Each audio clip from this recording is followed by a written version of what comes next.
हम अंदाजा नहीं लगा सकते, इतना अंतर आ जाएगा। हम चिंतन नहीं कर सकते, इतना अंतर आ जाएगा। हम सोच नहीं सकते। अपने बनाने की बात का अर्थ जिह्वा से अपना नहीं बनाना। कल्याण अपने बनाने से होता है, अपना स्वीकारने से होता है। इसमें कोई मोह नहीं, इसमें परिग्रह की भावना नहीं, इसमें आत्म कल्याण की भावना है। आज शरद पूर्णिमा पर्व है। जो डोंगरगढ़ में बैठे आचार्य भगवान, उनसे कुछ नहीं होने वाला हमारा, बिल्कुल समझना, क्योंकि वो बहुत दूर है। दूरस्थोपि न दूरः यो यस्य हृदये अस्ति, समीपस्थोपि न समीपः यो यत्र हृदय यस्य हृदये नास्ति। एक सूक्ति आती है। दूर होकर के भी जो वो दूर नहीं होता है जो जिसके हृदय में होता है, और समीप होकर के भी वो बहुत दूर होता है जो इसके हृदय में नहीं होता है। बिल्कुल हो सकता है, होता है। आपका बेटा हो सकता है यूएस में पढ़ता हो, जॉब करता हो, लेकिन वह आपके हृदय में है तो दूरी मायने नहीं रखती। रखती है मायने? बिल्कुल नहीं मायने। और हो सकता है आप एक ही घर में रहते हैं, चार दीवारी में रहते हैं, एक ही फ्लैट में रहते हो, साथ साथ रहते हो, दुनिया के लिए साथ साथ ही तो रह रहे हो, लेकिन ना आप उसे पसंद करते, ना वो आपको पसंद करता है। साथ साथ रहते हुए भी व्यक्ति बहुत दूर रह सकता है, रहता है, और दूर रहते हुए भी बहुत निकट रह सकता है, रहता है। दूरी कोई मायने नहीं रखती है, कोई फर्क नहीं पड़ता दूरी से। मायने रखती है हमने हृदय से स्वीकारा कि नहीं। यदि हृदय से एक्सेप्ट नहीं किया, हृदय से नहीं स्वीकारा, तो कुछ नहीं होगा। और हृदय से स्वीकारते ही सब कुछ हो जाएगा, बहुत कुछ हो जाएगा। भगवान हमारे अपने होते हैं, वो कभी नहीं जानते, दूर हो ही नहीं सकते। आचार्य समंत भद्र स्वामी जी कहते हैं, स्तुति ही स्तोतु साधु। साधु की जो स्तुति होती है, गुरुओं की, प्रभु की जो स्तुति होती है, भवेन मां वा स्तुत्या, वो हो अथवा ना हो स्तुति जिसकी हम कर रहे हैं, उससे कोई फर्क नहीं पड़ता। वो आज हो अथवा पहले थे, उससे कोई अंतर नहीं पड़ता। वो सामने हो अथवा दूर हो, उससे कोई अंतर नहीं पड़ता। वो लाखों साल, हजारों वर्ष पूर्व हो गए हो अथवा सामने उपस्थित हो, उससे कोई अंतर नहीं पड़ता। वो वेदी में बैठे हो अथवा चल रहे हो, फिर रहे हो, उससे कोई अंतर नहीं पड़ता। वो आपकी आंखों के सामने हो अथवा आप आचार्य भगवान की आंखों के सामने बैठे हो, अथवा वो 1000 किलोमीटर दूर डोंगरगढ़ में बैठे हो, उससे कोई अंतर नहीं पड़ता। आपके हृदय में वो बैठे हैं कि नहीं, बस अंतर उससे पड़ता। इसलिए आचार्य भगवान कहते हैं, तव पादौ मम हृदय। बस ऐसा होते ही अब सब कुछ बदल जाएगा, बिल्कुल बदल जाएगा। जब हम कहते हैं कि वो हमारे हृदय में है, तब उनकी आंखें अब हमारी आंखें हो जाएंगी, उनका चेहरा अब हमारा चेहरा हो जाएगा, उनकी नासा अब हमारी नासा हो जाएगी, उनके कान अब हमारे कान हो जाएंगे, उनकी जिह्वा, उनका मुख हमारा मुख हो जाएगा, उनका ललाट अब हमारा ललाट हो जाएगा, उनकी गर्दन अब हमारी गर्दन, उनका हृदय हमारा हृदय, उनके चरण कमल अब हमारे चरण, उनके हाथ अब हमारे हाथ हो जाएंगे, उनकी पूरी बॉडी अब हमारी बॉडी हो जाएगी। अब जब यह परिवर्तन हमारे शरीर में आ जाएगा, तो जब जब व्यक्ति आंखें खोलेगा ना, वो कुछ गलत देख नहीं सकता, क्योंकि अब मेरी आंखें थोड़ी हैं। अभी मेरी आंखें कहाँ हैं? अब तो मेरे प्रभु की, मेरे इष्ट की, मेरे गुरु की आंखें हो गई। वो मन में कोई विचार लाएगा तो गलत विचार नहीं ला सकता, क्योंकि अब उसका हृदय है ही नहीं, उसका माइंड है ही नहीं, तो उनका माइंड है। जब जब उसके चरण बढ़ेंगे, कहीं गलत दिशा में बढ़ नहीं सकते, क्योंकि उसके चरण कहाँ हैं। जब जब उसके हाथों का प्रयोग होगा, सही ही होगा, क्योंकि वह अपने हाथों को यह मान करके प्रयोग करेगा कि मेरे नहीं, उनके हैं। बड़ा अच्छा प्रसंग आता है, बात आपको बड़ी अच्छे से क्लियर हो जाएगी। रामायण में रावण ने सीता का हरण किया था, अशोक वाटिका में रखा था, बहुत कोशिश कर रहा था सीता किसी तरह मान जाए, स्वीकार कर ले। साम दाम दंड भेद हर नीति को उसने अपनाया, बड़ा प्रलोभन देने की कोशिश किया।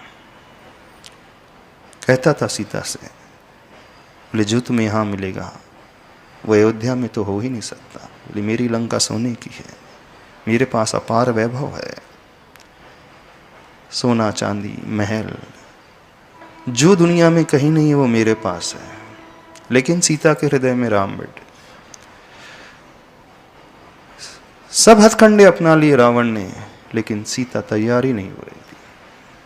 बहुत कोशिश की, बहुत कोशिश की, यहां तक कि मंदोदरी को भी भेजा, अपनी दासी को भेजा, किसी तरह सीता मान जाए, लेकिन सीता मानने को तैयार नहीं। परेशान होकर एक दिन विभीषण के पास पहुंचता है। विभीषण से कहता है, मैंने बहुत कोशिश कर ली, मैं त्रिखंडाधिपति हूं, लेकिन सीता तैयार ही नहीं हो रही है, बताओ मैं क्या करूं। मैं जब जब सीता के सामने जाता हूं तो सीता राम के गुणगान गाने लगती है। जब जब मैं उससे कुछ अपने वैभव का वर्णन करता हूं तो सीता कहती है, राम के आगे तुम्हारे वैभव की कोई कीमत नहीं। उसके हृदय में राम के अलावा कोई है ही नहीं। तो विभीषण उससे कहते हैं, हे प्रभु, आपके पास तो सारी विद्याएं हैं, सारी कलाएं हैं, आप जो चाहे कर सकते हो।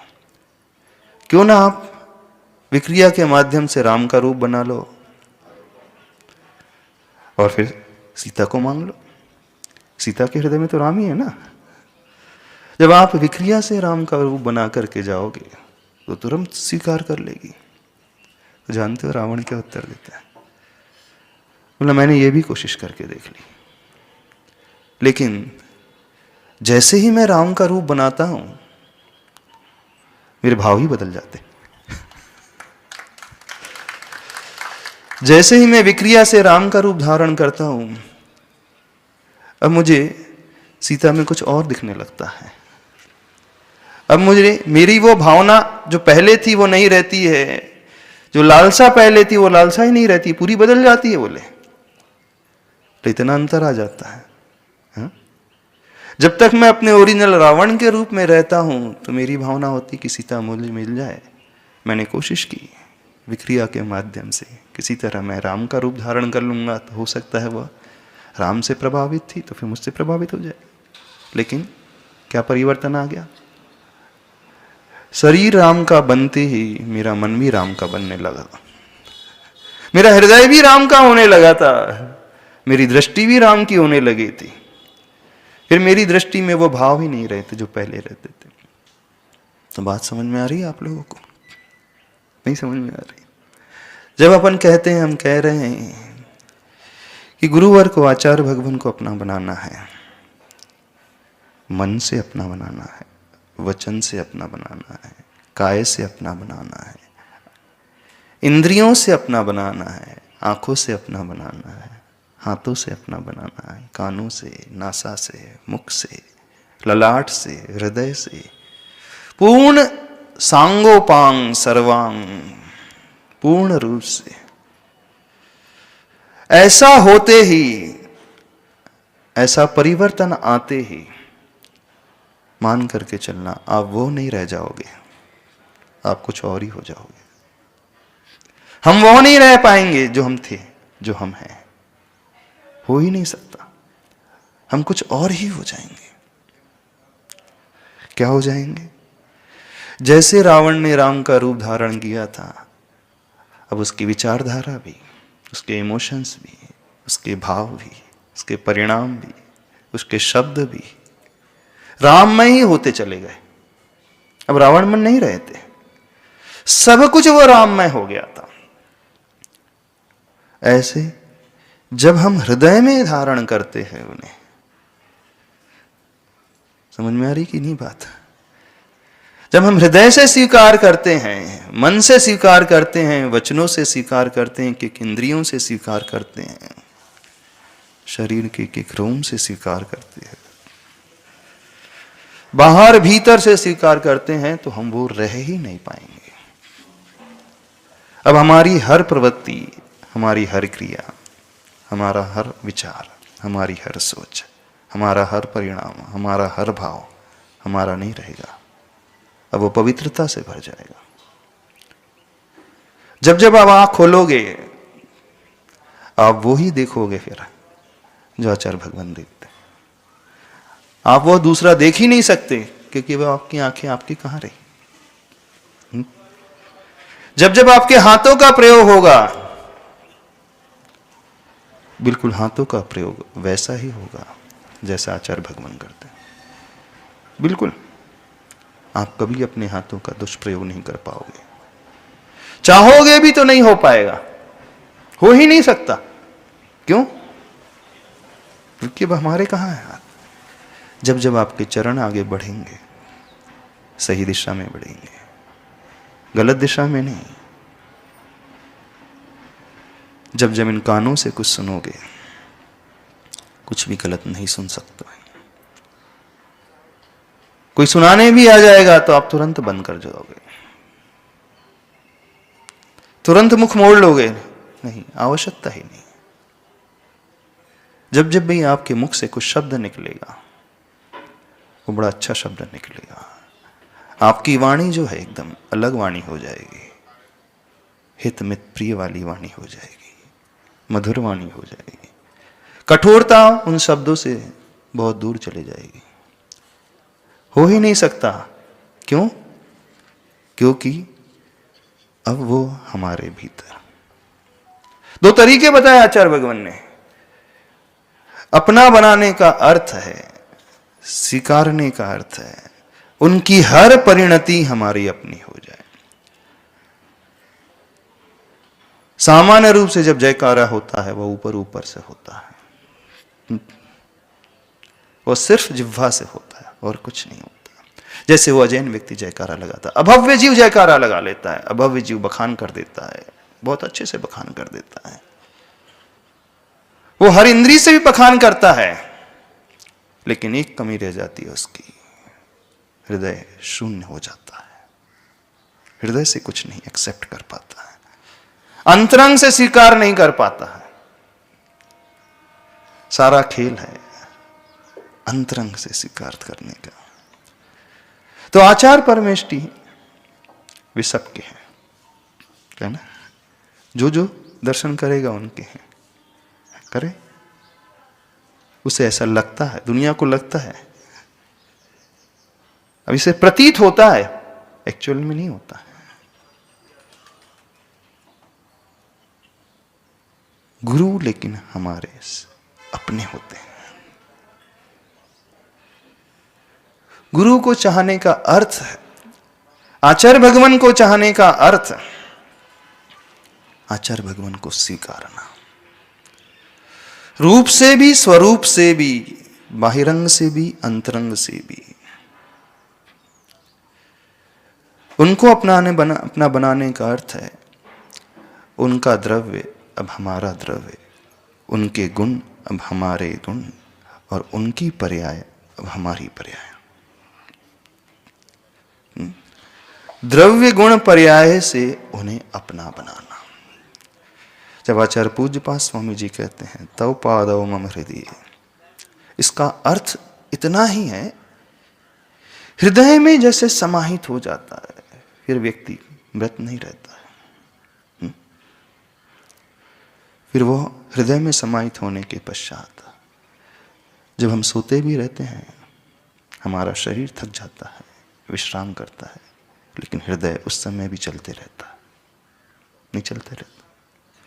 हृदय उस समय भी कार्य करते रहता है।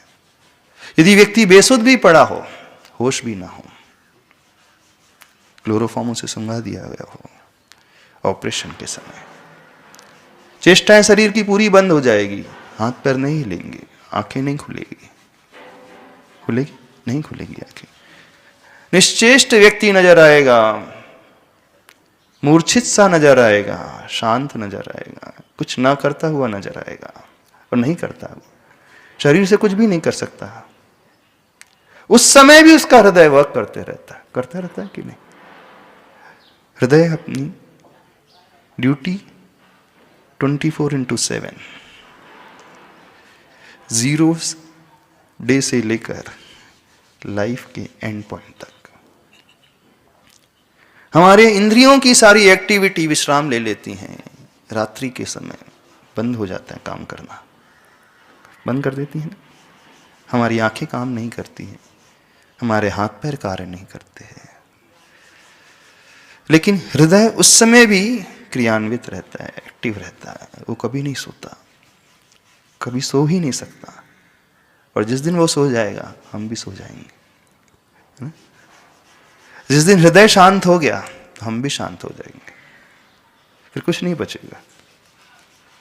इस कारण आचार्य भगवान कहते हैं, हे प्रभु, हे गुरु, आपके दोनों चरण कमल मेरे हृदय में, और मेरा हृदय जब तक काम करेगा हर श्वास में सिर्फ आपका नाम रहेगा। और जब प्रत्येक श्वास में उनका नाम रहेगा तो हर पल, हर क्षण, हर समय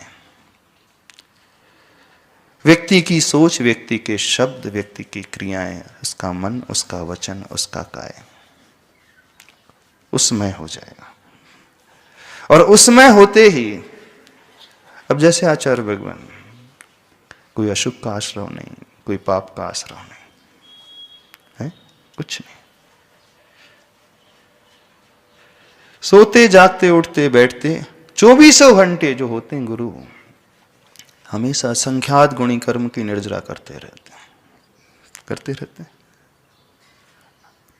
हमेशा असंख्यात गुणी कर्म की निर्जरा, इवन सो भी रहे हैं, इवन आहार भी कर रहे हैं, इवन विहार भी कर रहे हैं, चल भी रहे हैं, किसी से बात भी कर रहे हैं, देखने में आ रहा है वो अन्य क्रियाएं कर रहे हैं, वो सामायिक नहीं, ध्यान नहीं कर रहे, वो स्वाध्याय नहीं कर रहे, प्रतिक्रमण नहीं कर रहे, वो सारी क्रियाएं बाहर की कर रहे हैं, देखने में आ रहा है। और उन क्रियाओं को करते हुए भी